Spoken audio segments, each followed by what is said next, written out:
So then guys, it has happened. Ralf Rangnick has been appointed as the new manager of Manchester United on an interim basis until the end of the Premier League season. And then the decision is, who do they have as their manager? But for you Manchester United fans who aren't as familiar, we are doing a video today on his tactical style and putting his tactic into Fm22. So without any further ado, let's dive in and take a look at the big man himself.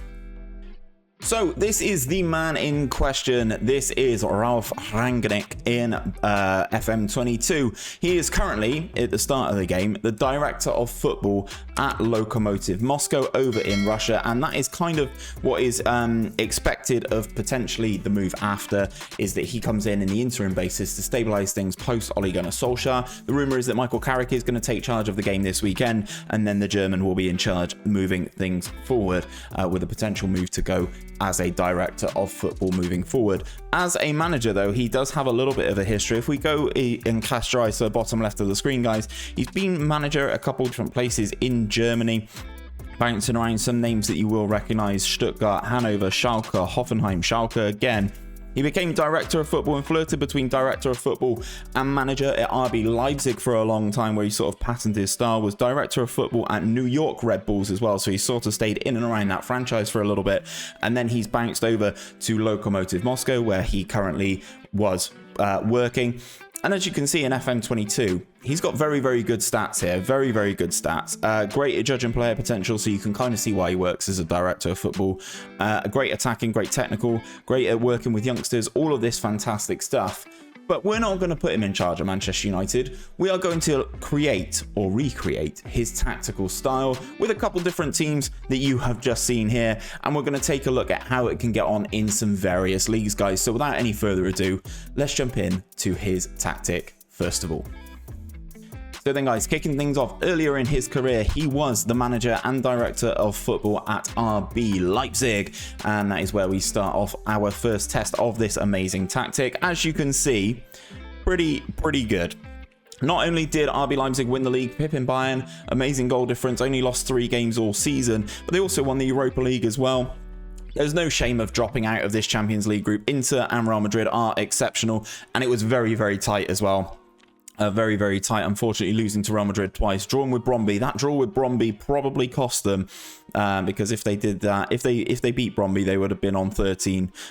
Sorry, they would have been on 12 as well, and then it all comes down to that glorious goal difference, doesn't it? But winning the Europa League, Juventus dropping down into the Europa League as well, is no mean feat. If we expand this a little bit, we'll take a little quick peek at the final. You can sort of see, if I expand these a little bit, you can kind of see the shapes a little bit better. It's kind of like a 4-4-2 or a 4-2-2-2, with the wide players being very active as well. Very, very nice in the final. Locatelli being sent off for Juventus is unfortunate for them there, but very, very dominant in that Bundesliga. If we open up this full table, as you can see, 28 victories all throughout the course of the season, including... Did they beat Bayern? They're not in the draws and they're not in the losses, so that means they must have beaten Bayern Munich twice. Let's have a little scan through. So they have Bayern there at home, beat them 3-1, Poulsen on the score sheet. You love to see it. And then moving things forward, where's the second game against Bayern? Even beating Bayern away at the Allianz Arena 3-2 as well. Kevin Campbell with the goal being the decisive factor there. But look at this run towards the end of the season, guys. Absolutely rampant in all competition except from the semi-final of the German Cup, where they were knocked out by Benfica, and the away, knocked out by Bayern, and then knocked out by... losing to Benfica away in the Europa League, but then absolutely annihilating them at home, so the aggregate score doesn't really matter. This tactic is a monster, guys, I will say. The next stop on Rangnick's tour as manager was over in Russia, and this is a country that we never really get tests in, so that's why GYRFM, the amazing person, the amazing creator of this tactic, his links will be down in the description, started. Let's see how it got on in Russia. As I said, guys, this isn't really a nation that we test in a lot, but This tactic works in Russia as well. Only 2 losses for Lokomotiv on the way to winning the title, one of those being away at Zenit St. Petersburg. 5 draws and 23 wins out of their 30 games. Knocked out in the first knockout round by Villarreal in the Europa League. Relatively comprehensive, but Villarreal are very, very good this year. Knocked out in the 5th round of one of the cups against Krasnodar, and then they won this other one here, beating Zenit 7-2 in this competition. Let's have a look through the schedule at some of the results though, because I know there are some big ones here. There's an 8-0 there. There's 4-1s left, right and centre, 4-0s, a 5-2. Then obviously there's a little bit of a break in Russia, come back for the Europa League. See, that also doesn't help. You have a January break and then you come back and it's straight into the Europa League. That also doesn't help things. Towards the end of the season though, absolutely rampant, including a 10-1 against Spartak Moscow. As many as 10. Wow. I just don't really know what to say, guys. This style that Rangnick is looking to implement into Manchester United is very, very similar to what Jurgen Klopp does at Liverpool. So let's have a little test and see how that would work with a team that has been assembled to play in this particular style.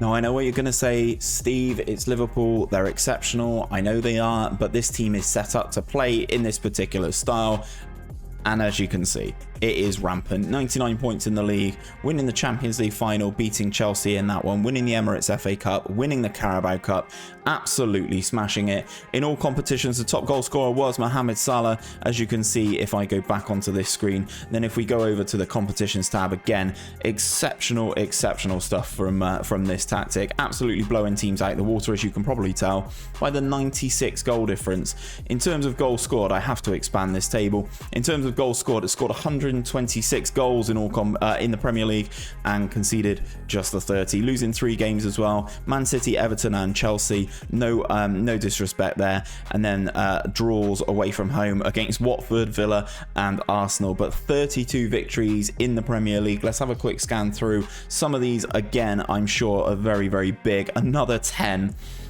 perfect 10 against Palace. Not too shabby at all.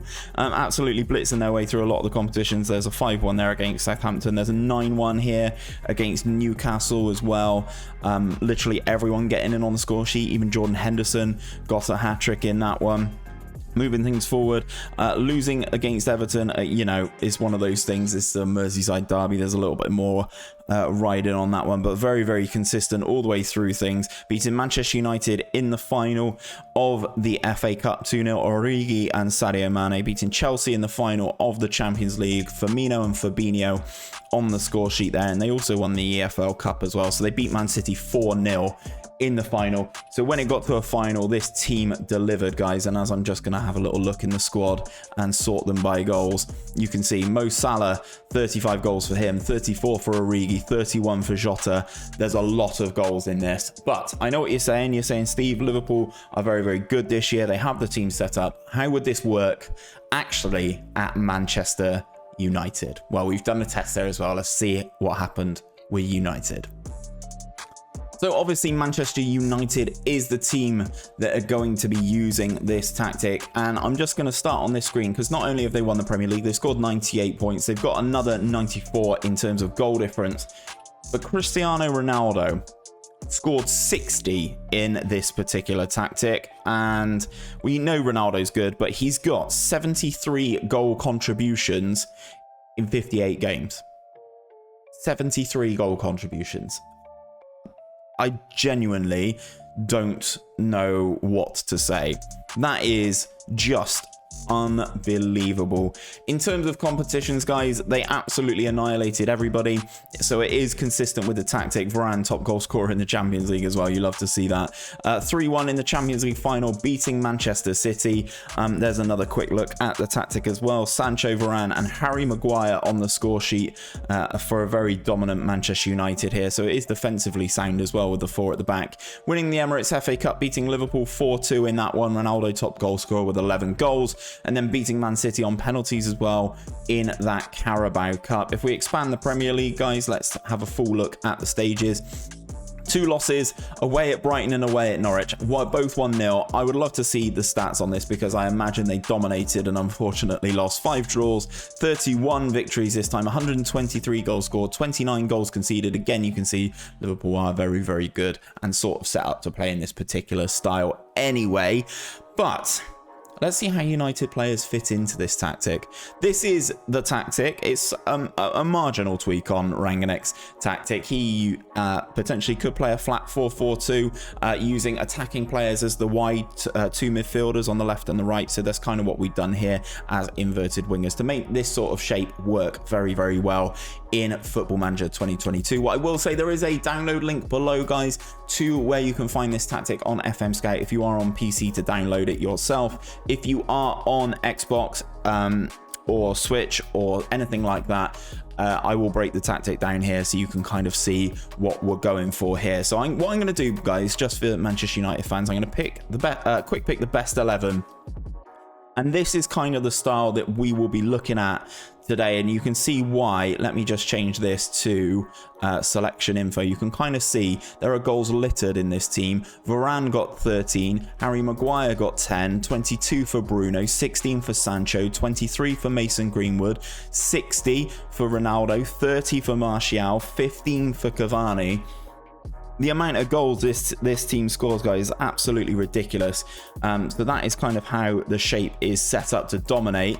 In goal, obviously, is De Gea, but this is what we're going to do. This is how we break it down, guys. If you need to pause the video at any time to get these instructions bang on, please do so, and we'll crack on. In goal, it is a sweeper keeper on defensive duty with the additional instructions of take fewer risks and ease off tackles. To add these in, guys, you just click on the edit button here and then select ease off tackles and take fewer risks. You can see which ones of the instructions come through automatically for the role.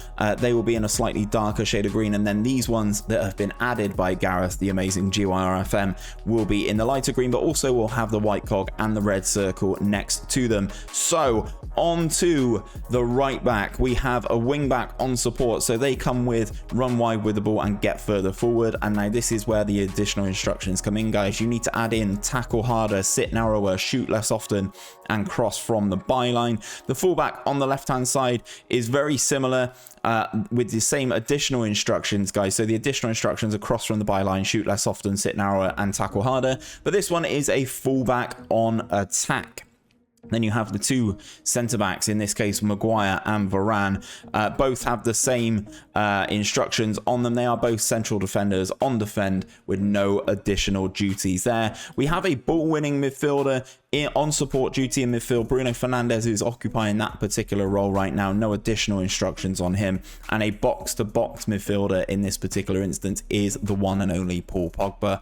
He has roam from position already active for this role, as you can see, but the additional instruction of tackle harder has been added to him.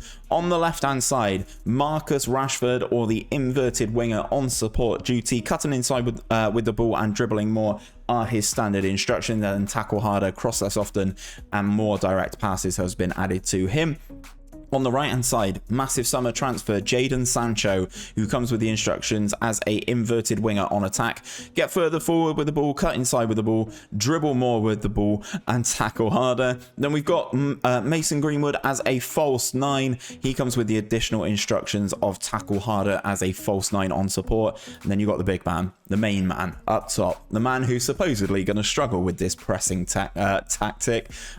I don't think so. If they can create anywhere near as many chances, I would imagine Ronaldo is going to go on a goal-scoring masterclass. So this is a advanced forward on attack. It is Cristiano Ronaldo with the move into channels and get further forward already selected, and then tackle harder and more direct passes added to him. So this tactical style, it is a gegenpress. That is no surprise there. That is how it's set up as a tactical style. The mentality that you need to select, guys, is positive.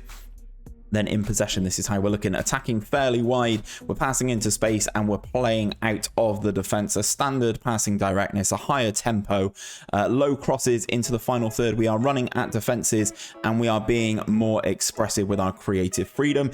In transition, guys, this is how we're looking. Counter press when the possession has been lost, and countering when possession has been won. No surprise, that is kind of the philosophy of the German manager. And then take short kicks as the distribution type as well. well. Then out of possession, guys, this is how we're looking. We are a much higher line of engagement. We are a higher defensive line, and we are forcing that opposition outside. We are pressing, triggering the press much more often and preventing short goalkeeper distribution. So guys, that is this tactic. It is fantastic. As you can see by the test that we've done, we banged this one out really quickly. Thank you to GYRFM or Gareth. I will leave his links down in the description. There will be his Twitter, his Twitch, and his Discord. Please do drop him a follow and tell him that Hook Gaming sent you. But that is where I'm going to leave things for today. If you have enjoyed this tactical breakdown of the new Manchester United interim manager, Ralf Rangnick, please do drop a like on the video down below. Subscribe to the channel if you are new around here, and ring that bell so you're told each and every time that we upload a video. And until next time, guys, take care of yourselves, take care of each other, and I'll see you on another one very, very soon.